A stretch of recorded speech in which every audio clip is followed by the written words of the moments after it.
강제동원 협상에서 우리 정부가 크게 양보했음에도 불구하고 일본은 오히려 후속 조치를 요구하고 있습니다. 우리 정부가 기대했던 성의 있는 호응 대신 오히려 청구서가 날아오고 있는 셈인데요. 도쿄 연결해 보겠습니다. 자, 현영준 특파원, 한미 군사정보보호협정 지소미아가 지금 거론되고 있습니다. 일본의 수출 규제에 대한 반발 조치로 지소미아 효력을 중단했다가 문재인 정부 때 형식적으로 복원이 됐었잖아요. 그런데 일본에서 지소미아 정상화를 기정사실화하고 있다, 이런 얘기가 나옵니다. 이거 푸는 주체는 사실 우리 정부 아니겠습니까? 네, 일본 언론은 윤 대통령의 지시에 따라 한국 국방부가 지소미아 정상화 절차에 착수했다고 보도했습니다. 일본 정부는 환영하면서도 한국 정부가 어떻게 하는지 주시하겠다고 밝혔습니다. 마스노 관방장관의 관련 발언 들어보시겠습니다. 日韓 GSOMIA は地域の平和と安定に寄与するものと認識しており、本件に関する韓国側の検討状況を注視しています。 그런데 지소미아 중단은 2019년 일본의 반도체 수출 규제에 맞서 우리 정부가 내놨던 반발 조치였습니다. 하지만 일본은 협의하겠다고만 했을 뿐 아직 수출 규제를 풀지 않았습니다. 반면 우리 정부는 일본의 요구대로 WTO 제소를 먼저 중단한 상황이고요. 이 지소미아까지 우리 정부가 먼저 푼다면 사태 해결의 주체와 순서가 뒤바뀐 것 아니냐는 지적이 나올 수 있습니다. 자, 한일 간에는 지금 다른 현안들도 많이 있지 않습니까? 일본이 추가로 우리 정부에 양보를 요구할 거다, 이런 전망도 있던데 어떻습니까? 네, 요미우리 신문은 이제 초계기 문제, 사도광산 유네스코 등재, 후쿠시마 오염수 방류 문제가 남았다고 꼽았습니다. 특히 일본은 2018년 한국의 구축함이 자위대 초계기에 사격 조준을 했다며 분개해 왔는데요. 일본 방위상의 발언을 먼저 들어보시겠습니다. 現在、日韓防衛当局間にはさまざまな課題がありますが、韓国側と緊密に意思疎通を図っていく考えであります。 이 말은 자위대 초계기 문제를 의미하는 말인데요. 우리 군 당국은 초계기와 강제동원은 무관한 사안이라는 입장이지만 일본은 몇 달 전만 해도 한국 측 대응, 즉 사과를 강력히 요구했었고요. 조만간 다시 이 문제를 거론할 가능성이 적지 않습니다. 이 코앞에 닥친 후쿠시마 오염수 방류 문제라든가 사도광산 유네스코 등재 문제에 대해서도 우리 정부가 한일 협력 관계를 고려해 적극적으로 대처하지 못할 거라는 관측도 나옵니다. 지금까지 도쿄에서 전해드렸습니다. 일제 강제동원 피해와 관련해 일본 정부는 물론 우리 정부도 과거 일본 정부의 사과를 계승했다고 합니다. 그런데 과거 일본 정부가 강제동원에 대해 사과한 적은 한 차례도 없습니다. 심지어 강제동원 사실 자체도 일본은 부인하고 있습니다. 결국 한 적도 없는 사과를 계승했다는 건데 도쿄 현영준 특파원이 따져봤습니다. 우리 대법원의 배상 판결 대응을 위해 일본의 한 관변단체가 만든 영상입니다.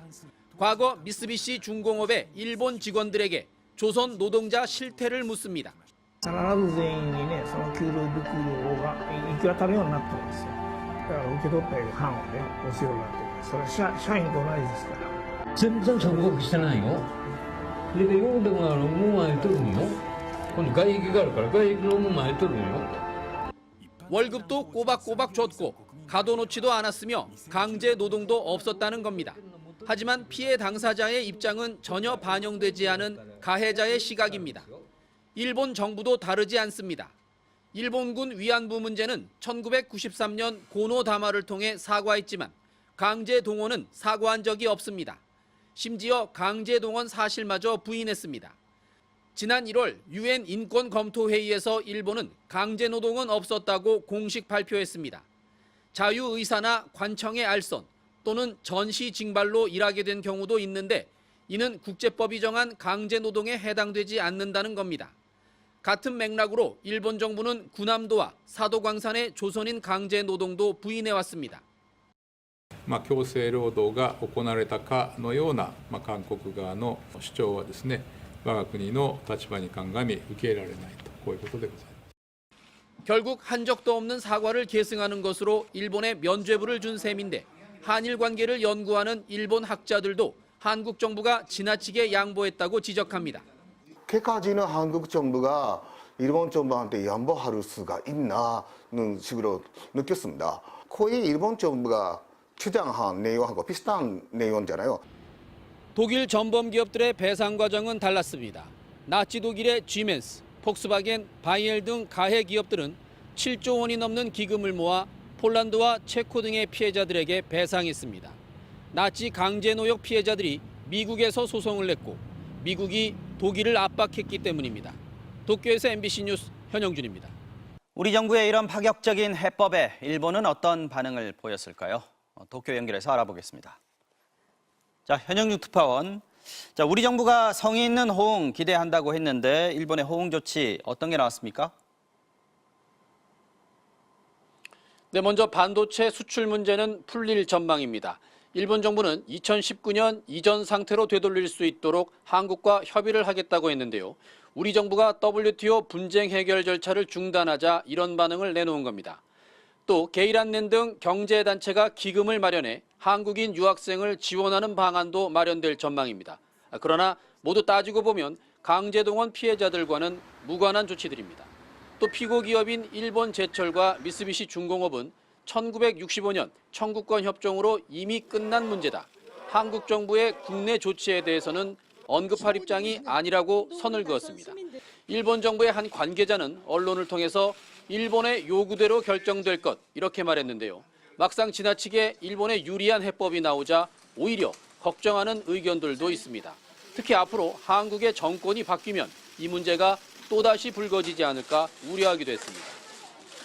자, 일본 정부의 공식 반응은 어땠습니까? 좀 전에 기시다 총리가 약식 해견을 했다고 하던데 어떤 식의 표현이 나왔나요? 네, 조금 전 퇴근길에서 기시다 총리가 기자들의 질문에 답을 했는데요. 과거 내각의 입장을 계승한다는 내용이었고 이 사과나 반성이라는 표현은 없었습니다. 먼저 들어보시겠습니다. 1998年10月に発表された日韓共同宣言を含め歴史認識に関する歴代内閣の立場、これを全体として引き継いでいる、これがこの政府の立場であります。 앞서 우리 정부 발표 1시간 뒤에는 하야시 외무상이 일본 정부의 공식 입장을 발표했는데요. 기시다 총리의 발언처럼 사과 같은 표현은 없었습니다. 이 발언도 들어보시겠습니다. この機会に日本政府は1998年10月に発表された日韓共同宣言を含め歴史認識に関する歴代内閣の立場を全体として引き継いでいることを 이 과거의 사과를 계승하는 건 일본 정부가 원했던 입장 표명의 방식이었습니다. 물론 우리나라 강제동원 피해자들이 요구했던 사과와는 한참 동떨어진 모습입니다만 양국 정부는 이 관계 개선에 속도를 낼 태세입니다. 일본 교도통신은 조금 전에 윤석열 대통령이 이달 16일에서 17일 일본을 방문해 기시다 총리와 정상회담을 하는 방안이 부상하고 있다고 보도했습니다. 지금까지 도쿄에서 전해드렸습니다.